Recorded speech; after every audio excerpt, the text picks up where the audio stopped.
When the distress signal first reached the EDS, Perseus, it seemed like another routine rescue, a derelict alien station, long abandoned, sending one final plea into the void. But what they found was far from ordinary. A human engineer left behind decades ago had not only survived against impossible odds, he had transformed, and so had the station. What began as a mission of mercy soon became a fight to understand the unthinkable as the line between man and machine began to blur in ways no one could have predicted. In the depths of the void where starlight struggled to pierce the darkness, the EDS Perseus sailed silently on its patrol. It was a sleek vessel outfitted for reconnaissance and rescue missions, its metallic hull reflecting faint glimmers from distant stars. The crew, seasoned explorers of the unknown, had seen their share of dangers and mysteries scattered across the galaxy, but nothing could prepare them for the transmission that interrupted their routine watch. The signal was faint, distorted by distance and time, yet unmistakable, a distress beacon. The source was an abandoned alien station known as Orion Theta. Once a bustling hub of trade and innovation, the station had been left to rot decades ago after a catastrophic failure in its life support systems. Few records remained about what had truly happened there, but the whispers that circulated told tales of malfunctioning systems, failed evacuations, and the eerie silence that followed. Captain Kale, a man of action and instinct, reviewed the data with a growing sense of unease. The beacon had reactivated recently, broadcasting its call for help into the emptiness. The coordinates matched Orion Theta's location perfectly, but there had been no records of anyone visiting or even surviving there in over 20 years. It made no sense. Signals like this didn't just reactivate themselves, and stations like Orion Theta didn't just come back to life. The crew gathered in the dim glow of the ship's command room, their faces illuminated by the flickering data feeds. Kale studied the station's schematic, his brow furrowing. Orion Theta was vast, a labyrinth of interconnected modules, docking bays, and maintenance shafts, all now floating derelict in orbit around a dying star. What could even still be operational out there? Kale murmured to himself, though he knew the question had no satisfying answer. The beacon's faint, repetitive tone droned on, a digital heartbeat echoing across the galaxy. The decision wasn't one to take lightly. Exploring an abandoned station, especially one of alien design, carried risks. Structural instability, dormant defense systems, and even lingering pathogens were all possibilities. Yet, as a rescue ship, their protocol was clear: they could not ignore a distress call, no matter how implausible its origin. As the Perseus approached the station, its massive silhouette began to take shape. Orion Theta was a hulking mass of alien ingenuity, its architecture a blend of sharp, angular towers and flowing, organic curves. The surface was dark, marred by meteor impacts and years of neglect. Sporadic lights flickered along its edges, casting eerie, intermittent glows into the surrounding void. Kale felt a chill run down his spine as they neared the docking bay. The place felt wrong, as if it were alive in some unsettling way. The beacon's signal grew stronger, its rhythmic pulse now vibrating through the ship's systems. The docking clamps engaged with a loud metallic thud, and the crew prepared to board.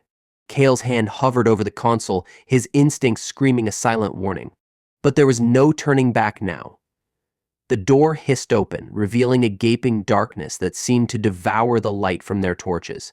Whatever awaited them inside, it had been waiting for a long time. The station's interior was a cathedral of silence, its vast corridors stretching endlessly into shadow. The air was stale and oppressive, carrying a faint metallic tang that gnawed in the nostrils. Every step the crew took echoed faintly, as if the station itself were responding to their presence. Dim emergency lights flickered sporadically along the walls, their pale glow casting long, jagged shadows that danced across the debris-strewn floors. The crew moved cautiously, their senses heightened by the eerie stillness. The once thriving hub of activity had become a tomb, its every surface covered in layers of dust. Broken equipment lay scattered, cables dangled from the ceilings like the tendrils of some long-dead creature, and shattered viewports revealed glimpses of the unforgiving void outside. The deeper they ventured, the more apparent it became that something had gone horribly wrong here. While there were no signs of an immediate catastrophe, no scorch marks from explosions, no hull breaches, it was the absence of life that was most unnerving. A station of this size should have been bustling with activity, even in its final days. Yet there were no bodies, no evidence of a hasty evacuation, just the hollow emptiness of a place forgotten by time. Cale's grip tightened on his flashlight as he scanned the corridor ahead. The distress beacon had originated from a maintenance hub near the station's core. The schematic showed a direct route, but the passageways were choked with debris as in sealed doors that refused to budge. They were forced to take detours, weaving through narrow maintenance shafts and auxiliary corridors that seemed to twist and turn with a logic all their own. Time felt strange within the station. The lack of any external reference points, combined with the oppressive stillness, made minutes feel like hours. The crew's usual banter was absent, replaced by an unspoken understanding that whatever had happened here was not something to be taken lightly. As they neared the maintenance hub, the atmosphere grew heavier. The walls were lined with strange alien symbols once vibrant with meaning, now faded and incomprehensible. Cale felt a prickling at the back of his neck as if unseen eyes were watching their every move. He shook the thought away, reminding himself that the station was abandoned. When they reached the hub, the source of the beacon became clear. A control panel, ancient and alien in design, pulsed faintly with light. Its surfaces were etched with intricate patterns that seemed to shift and change when observed too closely. The beacon's rhythmic signal emanated from this device, its sound both mechanical and oddly organic. Cale stepped closer, his heart pounding. The panel was intact, its controls untouched by time or decay. Yet something about it felt wrong. The signal had been broadcasting for years, decades even. It should have failed long ago. The realization settled over him like a shroud. This was no mere malfunction. Something or someone had kept the beacon alive, waiting for them to arrive. And as they stood in the dim glow of the ancient console, the oppressive silence seemed to deepen, as though the station itself were holding its breath. The maintenance hub was a cavernous space, its high ceilings vanishing into darkness. Massive conduits ran along the walls, their surfaces marred by time and neglect. Faint vibrations pulsed through the floor, like a dying heartbeat reverberating through the station's core. The faint echo of their footsteps filled the air as they moved cautiously, their light slicing through the oppressive gloom. Cale's eyes scanned the room, searching for any clue as to what had kept the beacon active for so long. His team fanned out, their equipment humming softly as they scanned for energy signatures or signs of life. The alien console still glowed faintly, its light casting strange patterns across the room. But beyond the pulsating rhythm of the beacon, the silence was absolute. Then, they heard it. A faint sound, almost imperceptible, broke through the stillness. It wasn't the hum of machinery or the creak of ancient metal. It was a shuffle, a deliberate movement from somewhere deep within the shadows. The team froze, their lights darting toward the source of the noise. Cale motioned for them to follow as he stepped cautiously toward the sound. His heart pounded, each beat echoing in his ears, as the darkness seemed to close in around them. The sound came again, a faint, rhythmic scuffling that grew louder with every step. It led them to a collapsed section of the maintenance hub, where twisted beams and shattered panels created a narrow passage into the unknown. Cale hesitated for a moment before ducking into the tight space, his team following close behind. The passage was claustrophobic, the walls pressing in on either side as they crawled through the debris. Dust hung heavy in the air, catching in their throats and stinging their eyes. The passage opened into a small, dimly lit chamber. And there, huddled in the corner, was a figure. At first glance, it was hard to tell if it was human. The figure was gaunt, its body wrapped in tattered, grease-stained fabric that might once have been a uniform. Its skin was pale and stretched tight over sharp bones, and its movements were jerky, almost mechanical. It crouched over a disassembled control panel, its hands moving with an unnatural precision as it tinkered with the exposed circuitry. Cale took a cautious step forward, the beam of his flashlight illuminating the figure's face. Sunken eyes, surrounded by dark shadows, stared blankly at the wall. The man's cheeks were hollow, his hair a wild, matted mess. Yet there was something alive in those eyes, something calculating and intense. Cale's breath caught in his throat. This man, if he could still be called that, was human. Somehow, against all odds, he had survived here, alone, in the cold expanse of the derelict station. The figure didn't react to their presence at first, his attention fixed entirely on the control panel. His fingers moved with purpose, adjusting wires and tightening bolts with a dexterity that seemed almost inhuman. It was as though he were a part of the station itself, a living extension of its broken systems. And then, slowly, he turned his head. His hollow gaze locked onto Kale, and for the first time, the oppressive silence of the station felt alive, charged with an energy that defied explanation. The man's lips parted as if to speak, but no sound came. Kale stepped back, his pulse racing. This wasn't just a survivor. This was something far more unsettling. Something that had been waiting for them all along. The figure, now identified as human, was transported back to the docking bay, his frail body carefully secured in the medical pod. His features were haunting skin stretched over angular bones, lips cracked from dehydration, and eyes that stared unblinking at the ceiling. Yet, despite his emaciated appearance, there was a strange vitality to him, a spark that defied the years of isolation he must have endured. The crew worked in grim silence, each grappling with the impossible reality of what they'd found. 20 years was a long time for any life to endure on its own, let alone in the inhospitable ruins of an alien station. Kale, however, felt the weight of something deeper, a mystery that lay just beneath the surface, waiting to be unraveled.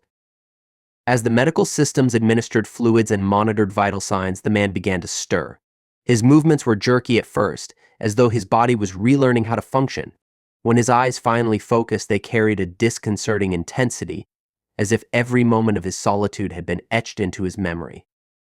The crew kept their distance, unsure how to engage with someone who had clearly lived through more than they could imagine. Kale, though cautious, monitored the man closely. It didn't take long for the first signs of his resilience to emerge. The man Mark, as they later pieced together from fragments of his identification, began to move around the ship within hours of regaining consciousness. His limbs were weak, his gait unsteady, but his focus was unrelenting. He gravitated toward the tools and equipment as if drawn by instinct, his hands brushing over the unfamiliar technology with an eerie familiarity. Kale observed him from a distance, noting the man's peculiar behavior. Mark rarely spoke, and when he did, his words were clipped and fragmented, offering little insight into his ordeal. But his actions spoke volumes. It became clear that Mark wasn't simply surviving, he was adapting. His time on the station had changed him in ways that were difficult to comprehend. One day, as the crew repaired a damaged console aboard the Perseus, Mark stepped forward uninvited. His bony fingers danced across the interface, recalibrating the system with such precision that even the experienced technicians were left stunned. Kale watched in awe as Mark completed the repair in seconds, then stepped back as if nothing unusual had occurred. The crew began to whisper among themselves, their unease growing. How could someone who had been isolated for decades understand advanced systems with such clarity? How had he retained or perhaps developed such expertise in complete solitude? Kale confronted the question that had been gnawing at him. How had Mark survived at all? The station was devoid of resources.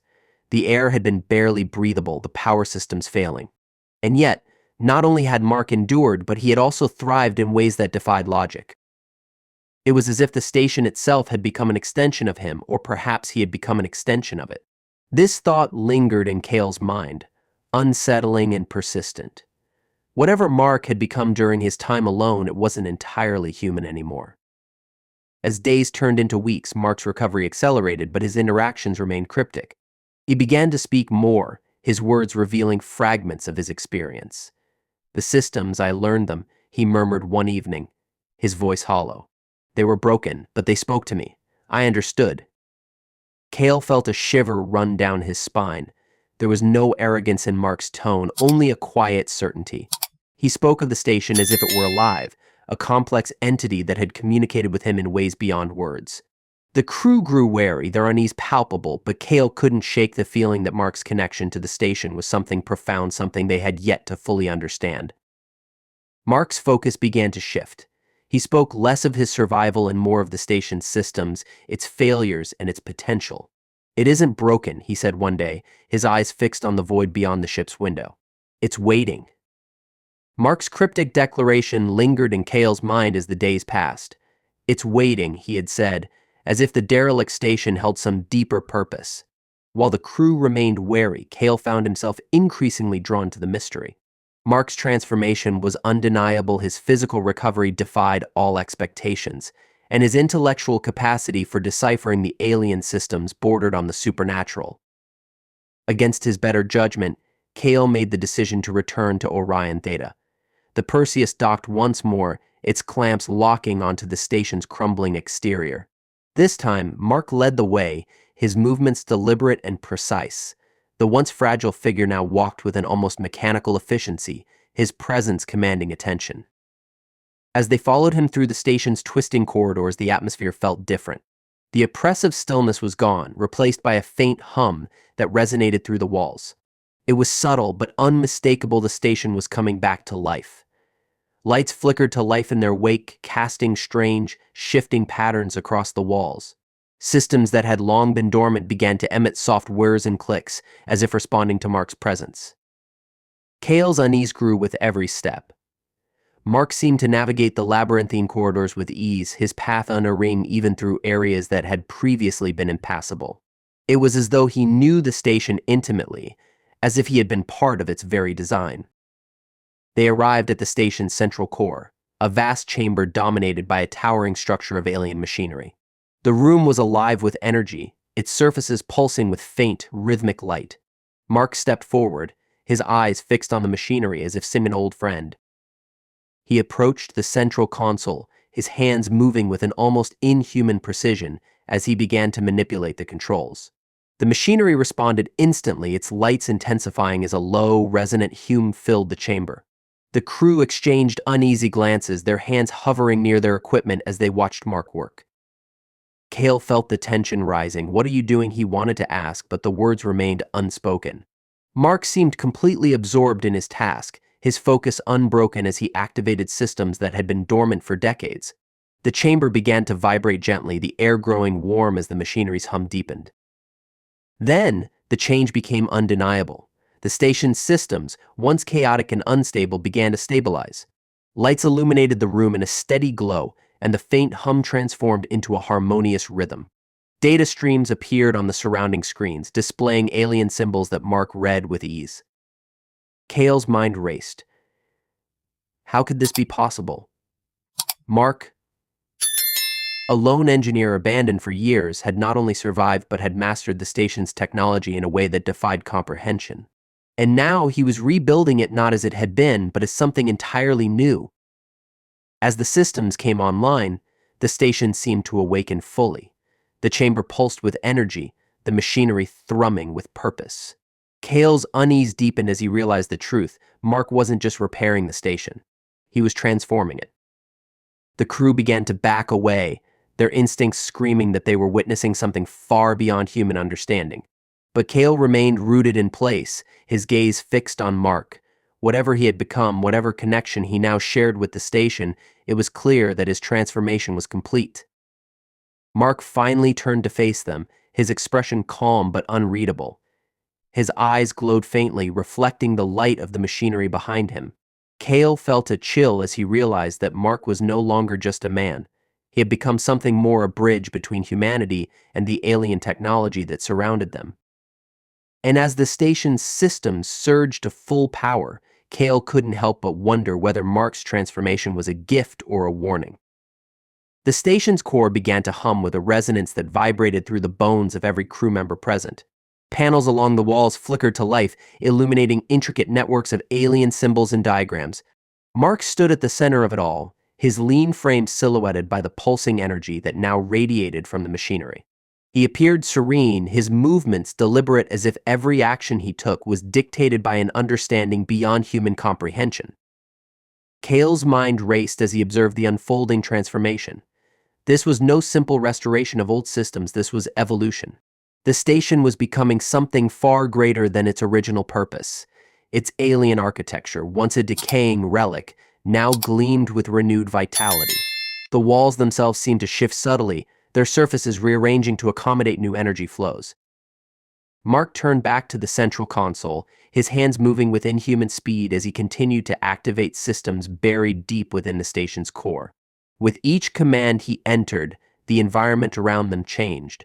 Machinery that had lain dormant for decades roared back to life, their mechanisms spinning with startling precision. The faint hum that had initially filled the station now crescendoed into a deep, rhythmic pulse, as though the station itself had begun to breathe. Kale and the crew were overwhelmed by the sheer scale of the revival. Their equipment struggled to keep up with the barrage of energy readings flooding their sensors. Levels that should have indicated catastrophic overloads instead stabilized into perfect harmony. Whatever Mark was doing, it wasn't simply fixing the station, it was remaking it. Kale couldn't ignore the unease settling in his chest. The station's systems were clearly alien in origin, designed for purposes humanity had never fully understood. But as Mark continued his work, it became evident that he wasn't just interfacing with the station, he was integrating with it. The way he moved, the fluidity with which he operated the controls, it all seemed unnatural. The crew's murmurs grew louder as Mark began to work on a towering device at the core of the chamber. Its design was unlike anything they had encountered before. Massive conduits extended from its base, connecting it to every corner of the station. Pulsing streams of energy coursed through its translucent panels, casting shifting patterns of light across the room. When Mark activated the device, the station's transformation reached its climax. A surge of energy rippled outward, passing through every corridor and module. The faint vibrations that had echoed through the station earlier now felt like a powerful heartbeat, steady and unyielding. The station was alive, not in a metaphorical sense, but in a way that defied the crew's understanding of technology and biology alike. Mark finally stepped back from the device, his expression calm and unreadable. He surveyed the chamber with a sense of satisfaction, as though he had completed a task he'd been preparing for his entire life. His eyes, glowing faintly with the same energy that now filled the station, met Kale's. Kale felt a chill run down his spine. This wasn't just about the station. Mark had become a part of something larger, something vast and incomprehensible. The realization hit him like a wave. Mark hadn't been abandoned to the station. He had been chosen by it. As the station's system stabilized into a steady rhythm, a new signal began to emanate from its core. It was powerful and precise, unlike the distress beacon that had lured them there. Kale's heart sank as he realized the signal wasn't a cry for help, it was a call, reaching out into the vastness of space. And whatever it was summoning would soon arrive. The signal that now pulsed from the station was unmistakably deliberate, its rhythmic patterns resonating with an alien intelligence. The crew, frozen in awe and fear, could only watch as the machinery around them hummed with an eerie, synchronized purpose. Mark stood in the center of it all, a figure both human and something far beyond, his glowing eyes fixed on the towering device he had brought to life.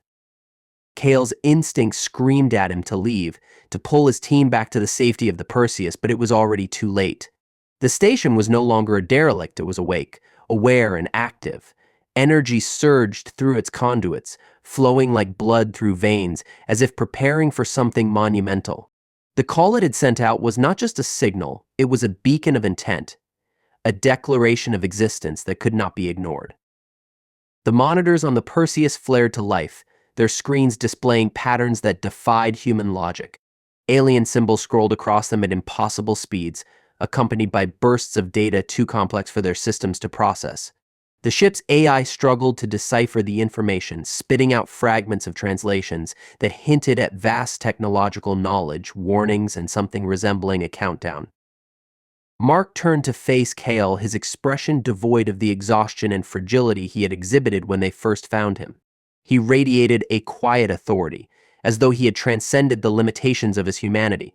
Kale realized with a sinking feeling that Mark was no longer their crewmate, their fellow human. He had become something else, entirely a living conduit for the station's purpose. The countdown ended abruptly, and the station's core pulsed with blinding light.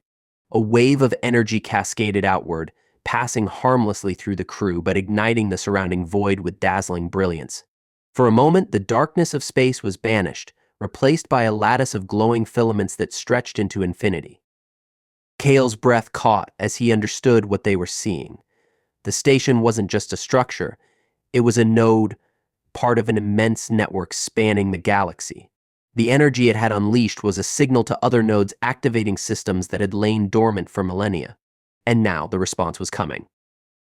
From the far reaches of space, pinpricks of light began to appear, moving with purpose toward Orientida. The crew's sensors detected their approach ships, colossal in scale and unlike anything humanity had ever encountered. Their designs were alien, their trajectories precise, and their intent clear. They were answering the station's call. Kale felt a deep sense of dread as he realized the implications. Humanity was not ready for this. The station mark and the network it was part of represented knowledge and power beyond anything Earth had ever imagined. But with that power came the unknown, the possibility of alliances or annihilation, salvation or destruction.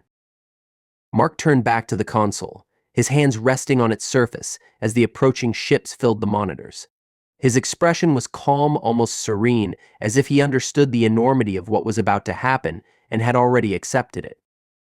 The crew's fear reached its peak as the first ship came into view, its massive silhouette blotting out the stars.